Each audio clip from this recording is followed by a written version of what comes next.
At alam ko, merong magbabiyahe. Iiwan tayo. Joke lang po. Sige po, yan, nababasa naman po, di ba? Today is August 27, Tuesday. Remembering itong ating devotion na pinamagatang America's First College President, with the subtitle na He was a man of conviction and it cost him his job. Naghugas yung anak ko, parang naiingay. And taken from Leviticus 19:18, yung ating magiging Bible text ngayon. Sabi rito, never seek revenge or bear a grudge against anyone, but love your neighbor as yourselves. So sa isang maikling ano lang po, isang maikling tawag dito, pag paghingi ng tulong sa Google para lang merong konting background. Si Henry Duster. Henry Duster. Siya ang first president ng Harvard College. Pinanganak ng November 1609 sa Boholt, Bury, Lancashire. Lancashire, yeah. And then, until February 27, 1659, siya nag-exist with the age of 49 sa Massachusetts. Si Henry Duster po ay baptized February 27, 1958-59, was an Anglo-American Puritan clergyman and the first president of Harvard College.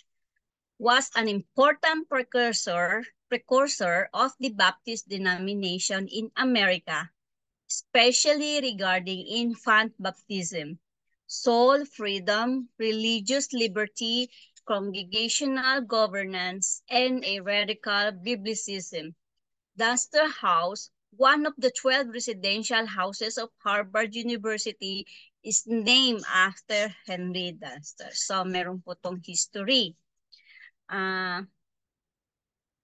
Yan po. Ay, hindi nag-play yung ano. Ito po siya, hindi nag-play yung, sorry, hindi po nag-play yung animation, hindi ko na-save. Anyway, ito lang po yung nakuha kong picture. Ayan.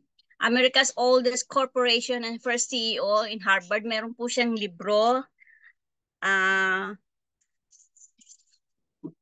As first CEO sa Harvard Duster.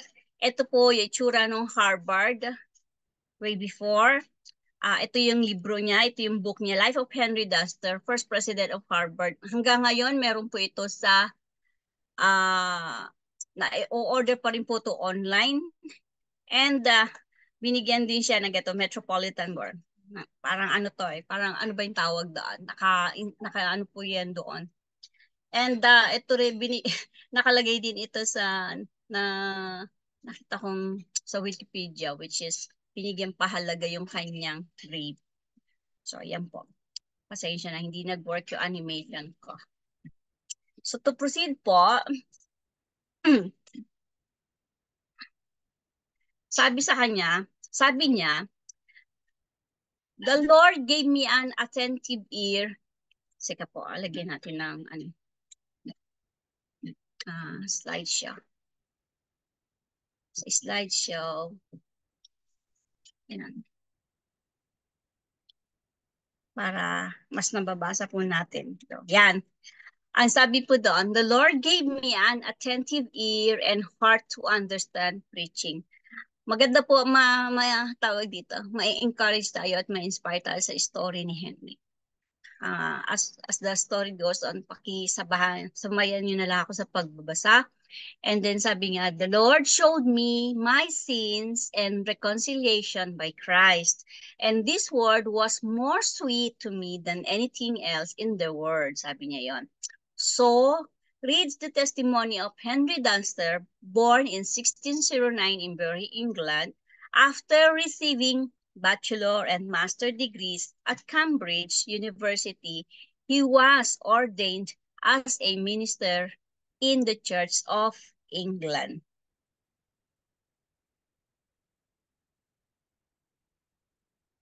Ano ba tayo? Yan. And as he served in his church, Dunster became increasingly disheartened by the corruption in the church and by its persecution of Christians who didn't conform to the Church of England. So nakikita po natin dito ever since ever since the word began, even before, meron na talagang mga um, tawag dito, may mga nangyayari na na mga corruption. So hindi maiiwasan talaga, no? And as a result, he fled to America in 1640. Dunster's scholarly reputation, especially his expertise in Oriental languages and Latin, had preceded him to America. So yun yung nag-push na alam niyang meron siyang something na talent ba or asset, physical asset. On August 27, 1640, shortly after arriving in Boston, Dunster was unanimously elected as the first president of America's first college, Harvard, in Cambridge, Massachusetts. Kaya po meron siyang history, tawag dito, legendary, dahil siya yung pinakauna-unahang American, first president ng America's college na ang Harvard. Hindi pa siya Harvard before. So the college had been struggling without a president for 4 years since its founding. Kasi nga, kaya siya naging first president. Nung tinayo yung school na yon, wala pang nagiging president for 4 years. So, si Dunster nga yung naging president. But during the years of Dunster's administration, the college flourished. The Baptist movement was making slow progress throughout New England at the time. So, nung umupo siya, meron ng mga something. And those who were leading the movement endured persecution in the Massachusetts Bay Colony. Dunster was troubled by this intolerance and began to investigate their arguments in the support of believers' baptism. Nararamdaman niyang something is not good, something is not right. So, tayo bilang mga Kristiyano, meron din tayong discernment na gano'n, di po ba? So, ano ba ang next step natin kapag may nararamdaman tayong gano'n? So the more he studied, the more convinced he became of the Baptist position. So, meron ongoing na investigation siyang ginagawa while na nakaupo siya. By 1653, he was so strongly opposed to infant baptism that he refused to have his fourth child baptized. This caused a quite stir within the Harvard community. Hindi nagustuhan yun ng community noon dahil merong refusal na nanggagaling sa kanya. And because of the controversy, he offered his resignation. Para siguro iniisip niya that time, ayaw niya mag-create ng gulo or gusto niya mag-stand sa kanyang pinaniniwalaan. But it was refused. Dunster was such a beloved and respectful figure within the Harvard community that he had been willing to keep silent regarding his view of baptism. Hindi tinanggap kasi that time, makikita naman nilang maganda ang naging reputation niya while nakaupo siya. So he would have been able to keep his position at Harvard indefinitely. Wala pa kasing pumapalit sa kanya. So, but he was a man of conviction and became so thoroughly convinced of the truth of believers' baptism that he preached a series of sermons against infant baptism. On one occasion, he even disrupted a baptismal service in the Church of Cambridge. For this latter incident, he was indicted by the grand jury. indicted. Na-accuse po siya ng grand jury. He was found guilty of disturbing public worship and was sentenced to receive a public admonition. Pero ang totoo lang po diyan, parang ginawan lang naman siya ng issue. Alam naman po natin ang mga nangyayari kapag hindi na tayo kailangan or kapag meron na silang ibang plano, 'di ba? Nang kakaroon na ng ibang direction then, which is sometimes it's expected na, 'di ba? So, under these circumstances, Harvard was too embarrassed to have Duster remain as president. And so, wala silang choice. On October 24, 1654, they accepted the resignation they had previously rejected. So, he finally resigned. He had served Harvard as president for 14 years. Ang tagal niyang hinawakan, di ba po? So imagine natin, for 14 years, ano-ano yung mga magaganda niyang ginawa during his service time. During his serving, yung serving time niya. Kaya ayaw din siya sanang tanggalin dahil alam niyang maganda naman ang naging reputasyon niya at maganda yung naging influence niya. So Dunstan spent the last 5 years of his life as a pastor of the church at Scituate in the Plymouth colony. The church's previous pastor, si Charles Chauncey, succeeded him as president of Harvard. And Dunster held no animosities from his experience. Then, at his death, he bequeathed legacies to several of the people at Harvard who had called for his resignation. So nakita po natin yung istorya ni Dunster, diba? So kahit even yung kanyang death, naging history din, meron din pong naging kaya nga legacy, di ba? So maiisip po natin mga kapatid, sa ating buhay bilang Kristiyano, kahit nangyayari pa rin ngayon, and we can expect na mangyayari pa rin to in the future. But then nakikita naman natin na kaya yung mga mga previous story na binabasa natin or tinatalakay natin, di ba? Nandoon lagi yung at the end of their life, yung victory of being a Christian is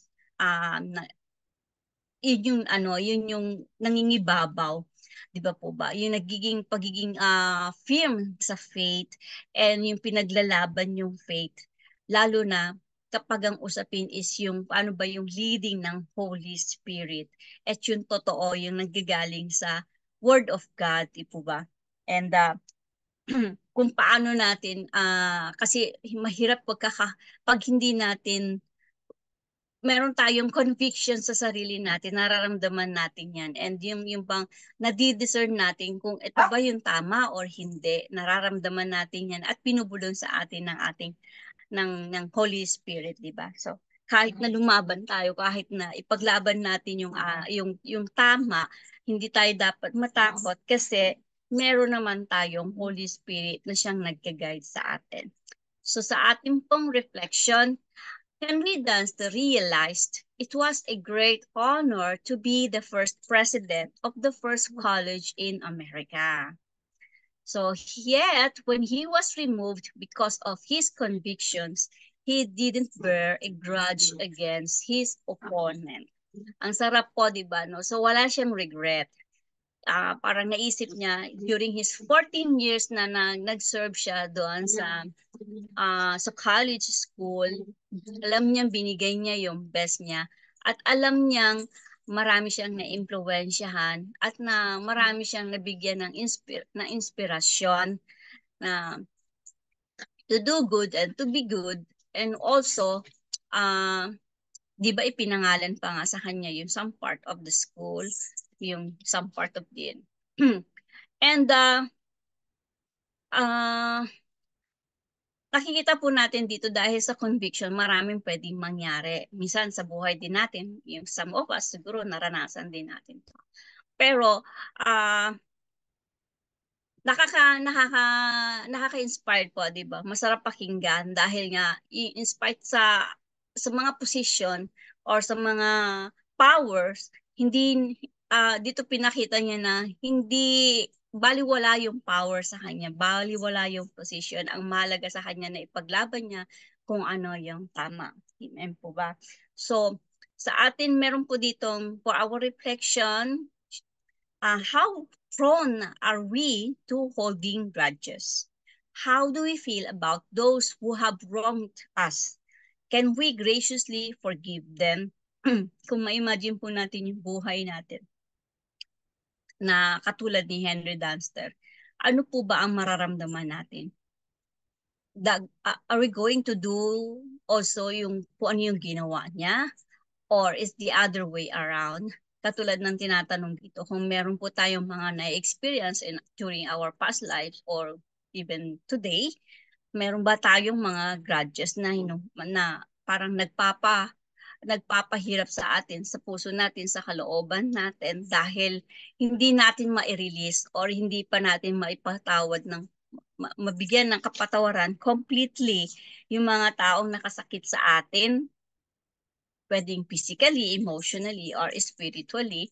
Pero dito po, maiisip natin, marirealize natin, nangyayari na pala yan beforehand. Noon pa man nangyayari na yan. Pero nakikita natin, kaya nga binubuhay yung mga istoryang ganito dahil uh, hindi siya tawag dito, hindi na siya, kumbaga, hindi na siya kakaibang istorya. 'Di ba? Nangyayari na nga siya, sabi ko nangyayari na siya noon pa man.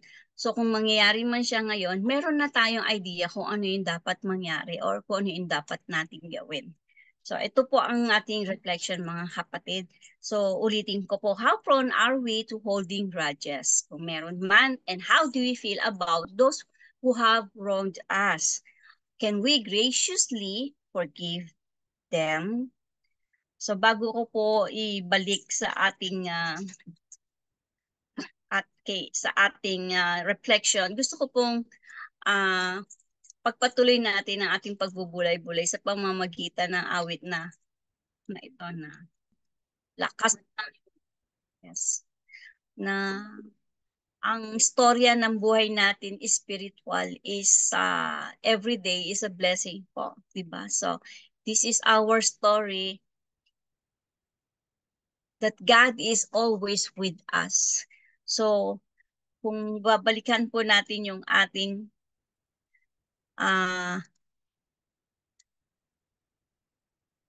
yan, yung pong ito yung ating reflection, sabi nga po mga kapatid, kanina habang tumutugtog yung kanta, yung ating salmo, sabi nag-meditate natin, meron ba tayong mga kasakitan ng loob or meron ba tayo na pag-isipan or merong nakasakit sa atin? Tapos, di ba ang sabi nga po, ang encouragement sa atin is we need to release the forgiveness because hindi dahil tayo ang may kasalanan or sila ang may kasalanan, but then dahil ito ang utos ng Lord. And then napakasarap po magpatawad dahil wala tayong bitbit, 'di ba? It releases lahat ng mga kabigatan, lahat ng mga yung anything na nagbablock para mas maramdaman natin yung pagpapala ng Panginoon is marirelease, di ba? So, ang declaration ko po for each and every one of us is to clear our mind para maging peaceful ang ating puso, ang ating buhay spiritual, na damhin natin yung pagpapatawad na pati sa sarili natin para mas magaang ang buhay at mas maramdaman natin na kung paano tayo pinatawad na ating amang nasa langit. Hindi nga natin ma-realize kung gaano karaming kasalanan na nagawa natin pero still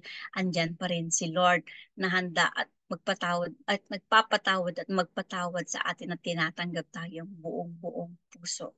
So mga kapatid, alam ko pong kahit papano meron tayong nag-steal sa utak natin o sa puso natin about this story, and alam kong ah, dahil sa pagiging Kristiyano natin, meron pala tayong ah, tawag dito, obligasyon bilang Kristiyano.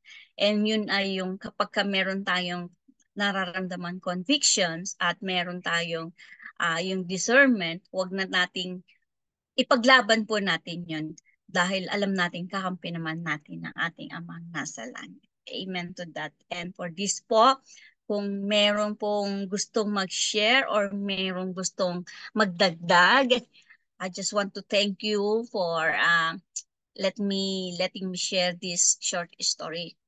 And praise God po sa buhay ni Henry Dunster. Amen po. At Definite, Pastor.